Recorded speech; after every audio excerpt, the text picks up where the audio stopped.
안녕하세요. 역사 속 흥미로운 인물과 그들의 발자취를 따라가는 시간. 오늘은 시대를 앞서간 혁명가이자 문인, 바로 허균에 대해 이야기해보려 합니다. 허균은 조선 중기 16세기 말에서 17세기 초에 활동했던 인물로 우리에게는 한글 소설의 효시로 알려진 홍길동전의 저자로 가장 잘 알려져 있죠. 하지만 그의 생애와 작품 세계는 단순히 소설 한 편으로만 정의하기에는 너무나도 다채롭고 복합적입니다. 오늘 이 시간에는 허균의 소설 작품들을 깊이 있게 들여다보고 그 속에 담긴 그의 사상과 시대 정신을 함께 탐구해 보겠습니다. 허균은 당대 사회의 모순과 부조리를 날카롭게 비판하며 새로운 세상을 꿈꿨던 개혁가였습니다. 그의 작품들은 이러한 그의 이상과 현실에 대한 고민을 고스란히 담고 있습니다. 이제부터 허균의 문학적 여정을 함께 시작해볼까요? 허균의 작품 세계를 이해하기 위해서는 먼저 그가 살았던 시대를 알아볼 필요가 있습니다. 허균이 활동했던 시기는 임진왜란과 정유재란이라는 두 차례의 큰 전쟁을 겪은 직후였습니다. 이 두 전쟁은 단순한 국지전이 아니라 조선이라는 국가의 존립 자체를 위협할 만큼 거대한 충격이었고, 약 7년에 걸쳐 한반도를 휩쓴 전란은 조선 사회 전반에 걸쳐 심대한 변화를 가져왔습니다. 전쟁은 조선 사회에 엄청난 상처를 남겼고, 기존의 사회 질서와 가치관은 뿌리째 흔들렸습니다. 특히 신분제도는 이 시기에 크게 동요하기 시작했습니다. 전공을 세운 노비가 신분 해방을 얻거나 양반 계층이 전란 중에 몰락하는 등 기존에 엄격했던 신분 구분이 점차 허물어져 갔습니다. 백성들의 삶은 피폐해질 대로 피폐해졌고, 고통받는 민중들의 원성은 하늘을 찔렀습니다. 이러한 상황에서 지배층, 즉 양반 사대부들의 무능함과 부패는 여실히 드러났습니다. 전쟁의 와중에도 자신들의 기득권을 지키기에 급급하거나 백성들을 돌보지 않는 모습은 백성들의 정부에 대한 신뢰를 땅에 떨어뜨렸습니다. 이러한 혼란 속에서 기존 체제에 대한 불만이 고조되었고, 새로운 사상과 개혁의 목소리가 싹트기 시작했습니다. 사회 전반에 걸쳐 변혁의 기운이 감돌았고, 새로운 시대에 대한 갈망이 커져갔던 것입니다. 허균은 바로 이러한 격동의 시대에 태어나 성장했습니다. 그는 비록 대대로 고위 관직을 지낸 명문가, 즉 학문과 권력을 겸비한 양반 가문 출신으로, 그의 아버지 허엽은 동인의 영수였고, 누나인 허난설원은 조선을 대표하는 천재 시인이었으며, 형들 역시 뛰어난 인물들이었습니다. 이러한 환경 덕분에 허균은 어릴 적부터 뛰어난 학문적 재능을 보이며 당대 최고의 지식인들과 교류할 기회를 가졌습니다. 그는 유교 경전은 물론 도교, 불교, 심지어 서학천주교에 이르기까지 다양한 사상과 학문에 개방적인 태도를 보였습니다. 그는 특히 이달이라는 스승으로부터 당대 주류 사상인 성리학에서 벗어난 자유롭고 파격적인 사상을 전수받았다고 알려져 있습니다. 이는 그가 기득권층의 위선과 부패를 혐오하고 기존의 인습적인 가치관에 얽매이지 않는 비판적 시각을 형성하는 데 결정적인 영향을 미쳤습니다. 그는 당대 사회의 모순을 직시하고 그것을 개혁해야 한다는 강한 의지를 가졌습니다. 이러한 배경 속에서 그의 개혁적이고 진보적인 작품들이 탄생하게 됩니다. 허균의 소설 중 가장 대표적인 작품은 역시 홍길동전입니다. 이 작품은 우리 문학사에서 매우 중요한 의미를 지닙니다. 흔히 한국 최초의 한글 소설로 알려져 있으며 봉건 사회의 모순을 비판하고 이상적인 사회를 제시하는 혁명적인 내용을 담고 있기 때문입니다.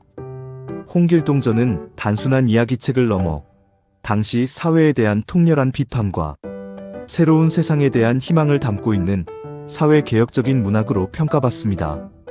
이 소설은 서울 출신이라는 이유로 아버지에게 아우라 불릴지언정 아비라 부르지 못하고 능력이 뛰어남에도 불구하고 신분 때문에 좌절을 겪으며 인간적인 존엄성마저 훼손당하는 홍길동이라는 인물을 통해 당시 사회의 부조리한 신분제도를 신랄하게 비판합니다.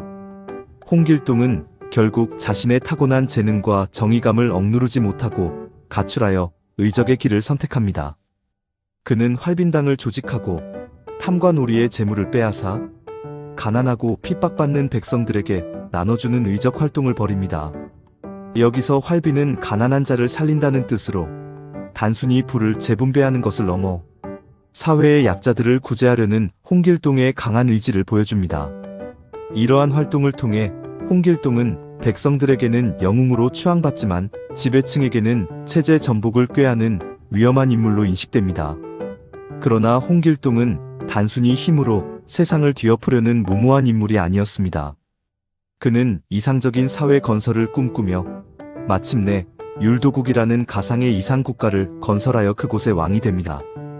율도국은 신분 차별이 없고 능력에 따라 인재를 등용하며 백성 모두가 평등하게 행복을 누리는 허균이 꿈꾸던 유토피아적인 공간입니다. 이 작품에서 허균은 홍길동이라는 가상의 인물을 통해 자신이 꿈꾸던 세상을 구현하고자 했습니다. 신분에 구애받지 않고 능력에 따라 인재를 등용하며 모든 백성이 평등하고 자유롭게 살아가는 이상적인 사회, 그것이 바로 허균이 홍길동전을 통해 독자들에게 보여주고자 했던 세상의 청사진이었습니다. 홍길동전은 단순한 오락적인 이야기를 넘어 당시 사회에 대한 통렬한 비판과 새로운 세상에 대한 희망을 담고 있는 작품이라고 할 수 있습니다. 허균은 홍길동전 외에도 여러 작품을 남겼습니다. 비록 홍길동전처럼 널리 알려지지는 않았지만 그의 다른 작품들 역시 허균의 사상과 문학적 특징을 이해하는 데 중요한 단서들을 제공합니다. 예를 들어 장생전이라는 작품은 인간의 욕망과 운명에 대해 탐구하는 내용을 담고 있습니다. 주인공 장생은 불로장생을 꿈꾸며 신비한 약초를 찾아 헤매는 인물로 결국 영원한 삶이 주는 허무함과 인간 존재의 유한성을 깨닫게 됩니다. 이 작품은 도교적 사상과 인생의 유한성에 대한 허균의 깊은 성찰을 엿볼 수 있게 합니다. 그는 이 작품을 통해 인간이 아무리 생명을 연장하려 해도 결국 죽음이라는 자연의 섭리를 거스를 수 없다는 메시지를 던지며 진정한 삶의 의미를 되돌아보게 합니다. 또한 엄처사전이나 남궁선생전과 같은 작품들은 당시 지배층의 위선과 무능함을 풍자하고 진정한 선비 정신이 무엇인지를 고민하는 내용을 담고 있습니다. 엄처사전에서는 은둔 생활을 하는 엄처사라는 인물을 통해 세속적인 명예와 이익에 연연하지 않는 고결한 지식인의 모습을 제시하고 동시에 당시 관료들의 부패와 탐욕을 비판합니다. 남궁선생전에서는 명망 높은 선비였지만 현실 정치에 참여하기를 거부하고 학문에만 매진하는 남궁선생의 삶을 통해 세속적인 권력 다툼 속에서 변질되어 가는 지식인의 참된 도리를 되새기게 합니다. 허균은 이러한 작품들을 통해 당시 사회의 도덕적 타락과 정신적 빈곤을 비판하고 올바른 삶의 자세를 제시하고자 했습니다. 그의 작품들은 단순히 개인적인 이야기를 넘어 당대 사회의 다양한 문제들을 반영하고 있다는 점에서 큰 의미를 가집니다. 그의 작품들은 당시 지식인들이 외면하거나 감히 언급하지 못했던 사회의 어두운 면들을 용기 있게 드러내며 독자들에게 깊은 울림을 주었습니다. 허균의 작품에는 몇 가지 공통적인 특징이 나타납니다. 첫째, 그는 당시의 지배적인 사상이었던 성리학적 가치관에 얽매이지 않고 자유롭고 개방적인 사상을 추구했습니다. 그의 작품 속 인물들은 기존 질서에 순응하기보다는 자신의 이상과 욕망을 따라 행동하며 때로는 사회의 규범을 깨뜨리기도 합니다. 이는 허균 자신이 자유로운 영혼을 가진 인물이었음을 보여줍니다. 그는 유교적 도덕률에 갇히지 않고 불교, 도교, 심지어 서학에 이르기까지 다양한 사상을 탐구하고 자신의 세계관에 통합하려 했습니다. 이러한 사상적 개방성은 그의 작품에 깊이와 다양성을 더해주는 중요한 요소로 작용했습니다. 둘째, 그의 작품에는 사회 비판 의식이 뚜렷하게 드러납니다. 신분 차별, 탐관오리의 횡포, 여성에 대한 차별, 승려와 서민들의 고통 등 당시 사회의 다양한 모순들을 날카롭게 꼬집으며 개혁의 필요성을 역설합니다. 홍길동전이 대표적인 예시이며 그의 다른 작품들에서도 이러한 비판적 시각을 어렵지 않게 찾아볼 수 있습니다. 그는 단순히 사회의 문제를 지적하는 것을 넘어 그 문제의 근본적인 원인을 파헤치고 그것을 해결하기 위한 근본적인 변화를 촉구했습니다.